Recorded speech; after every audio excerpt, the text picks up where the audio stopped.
Star Wars Outlaws marketing campaign is in full swing, as we could see with the latest IGN videos that we reacted to, by the way, in our reaction channel. You'll have the link in the description down below. Erad plays and reacts. But so in today's video, I wanted to make a short analysis here.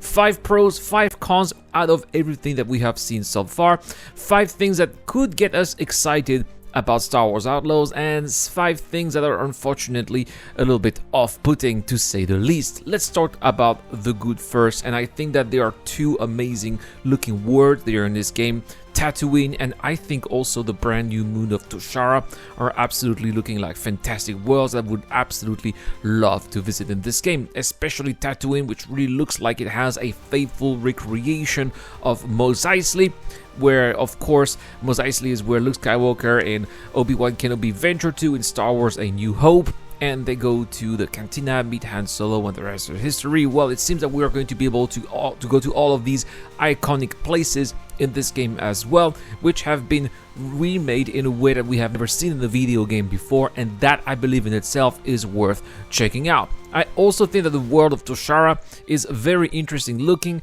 I really like the little vignette that they did about how they created this world and how they used Mozambique as some kind of inspiration to create this world, and also the fact that it is all surrounded by windy environments, and so they had to make the city inside a curved mountain. I think that was pretty cool here. I like also the idea of, you know, gangs working along with the Empire, both on Tatooine and on Toshara as well. It's going to create some really interesting mechanics here. Speaking of mechanics, open world mechanics looking absolutely great as well in this game. I love that there are indeed NPCs that are going by their business, doing their own thing, and that you can choose to interact with them or not. That is a basic of an open world game, right? They are bringing us also a sandbox element in addition to the narrative that they are also bringing with this game. You can choose to do the main quest, or you can also choose to do some side activities as well, and it looks like there are tons of possibilities to get lost into those side activities. Number 3 that I like here, there are no Jedis, no lightsabers, no Force, and thank God, yeah, finally we're getting a break from all of those lightsabers. This is really not something that I've been the most interested in Star Wars anyway. I've always been interested into the lore, how the galaxy is organized, the Empire, the starships as well, the fight between the rebellion and the starships, eventually also the criminal undergrounds. I've always been interested in that, and this is really something that we are diving into in this game, and I think that this is fantastic. I also like that we have, apparently, according to some of the videos that we've seen from IGN, some typical Star Wars humor as well, with some interesting little lines or jokes or references that are going to be peppered every now and then, and I think that this really is what makes a core element of Star Wars well, is that it's a story that doesn't take itself too seriously.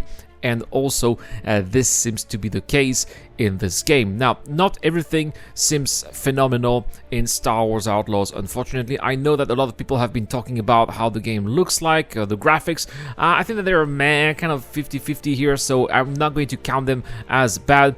Though the worst thing here already is that it's Ubisoft, right? Ubisoft, which has a terrible track record when it comes to fan service, community management, but also monetization as well. I'm very worried about the fact that, for example, the ship, the Trailblazer, we'll talk about it later, it kind of sucks. We only have 1, we only have 5 worlds here, so I can imagine that if the game is successful, they're probably going to be releasing new worlds and new quests as DLCs, and that is actually content that could have been in the base game, and that's just bad, and it's something that we've seen before, and it's something that we're gonna be seeing there. Next to Ubisoft, which is already pretty bad, the next one that I really hate is the Trailblazer, the ship that is going to be prominently featured in this game, that KVS is going to be flying into. KVS also 50-50, but we're not talking about that in this video. The Trailblazer is basically a flying brick. It doesn't seem to have any complicated design. It's not something that's iconic or that is memorable looking here. There are plenty of other games that offer phenomenal looking ships that are so much more interesting than this one. I'm a Star Citizen player, for example. Almost every single Star Citizen ship that you have in a game, even the simplest one, look better, feel better, are more memorable than this piece of crap here that Ubisoft has designed, or at least Massive here. So I really don't like it at all. Let me know in the comment section down below, guys, how you feel about the Trailblazer. But I hope that there are going to be some heavy customization possibilities with this ship that are not going to be in DLC form or microtransactions, so that we can make it look a little bit better, but it doesn't seem like that's the route that Massive is taking with this game. Also, what I really don't like from the get-go here is that there are already too many sequel trilogy references. I really didn't like the sequel trilogy. I mean, The Force Awakens was kind of okay, but it's also boring because it's just a remake of Star Wars A New Hope, right? So we kind of knew where it was going. And then there is The Last Jedi with Jake Skywalker, who dies because he's too tired. And anything that reminds me of this movie here, I don't want to deal with that. And there is a planet there from this movie. I forgot the name of the planet. Let me know in the comment section down below. But anyway, it's like the casino planet, right? And Kentobai. There we go. That's the name I was looking for, right? I know that I'll be pissed every single time I'll go there, because I'll be thinking of The Last Jedi, and I don't want to think about The Last Jedi. So already here, that's a big no here. Gonna be a hard sell for me, just because of the sequel trilogy references. Same with The Rise of Skywalker, right? Just Rey choosing to call herself a Skywalker even though she is not. I had a problem with that. And also Kijimi, boring place. It's kind of a snow planet with some settlements with a lot of criminals there. It's like meh. And same. It's not as bad as The Last Jedi. There were some parts in The Rise of Skywalker that were entertaining, I would say, but it's just not the kind of movie that I want to think of. Also, another bad thing about Star Wars Outlaws is that sometimes it feels like it's Jedi Survivor, but without the Force. As I said, it's great to have a game without the Force, but at the same time, it needs to look original. And I have the feeling that, at least from a lot of the footage that we've seen, it's exactly going to be like Jedi Survivor, but without the Force. And so that's the problem I have. It doesn't seem to have any authenticity, anything that makes it stand out from any other games with the Star Wars label that we have out there, and that's also a problem. And finally, the last thing that I didn't like about everything that we've seen so far with Star Wars Outlaws are the space sequences, which really seem way too arcadey.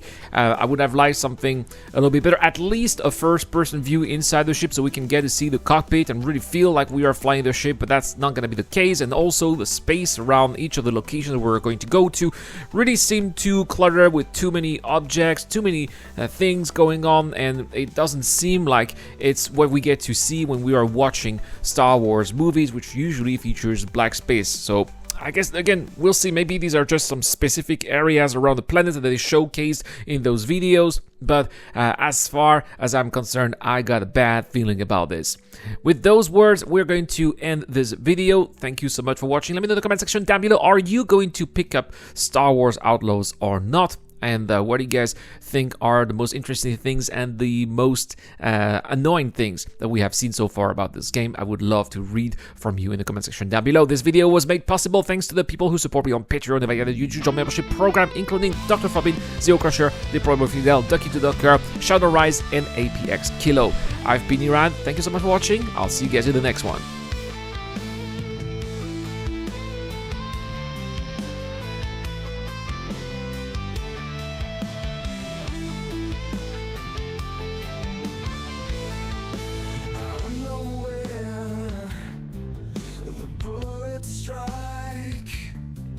If I'm my lair, I'm hopping on my bike. They work in pairs. I grab my mic. I say it's fair, but I'll do as I like. I feel alive when I'm on the run. It's the price to pay to have a little fun. Here we go.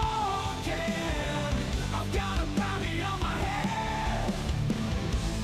They got everything today. They'd like to see me dead. And here we go again. No chose violence.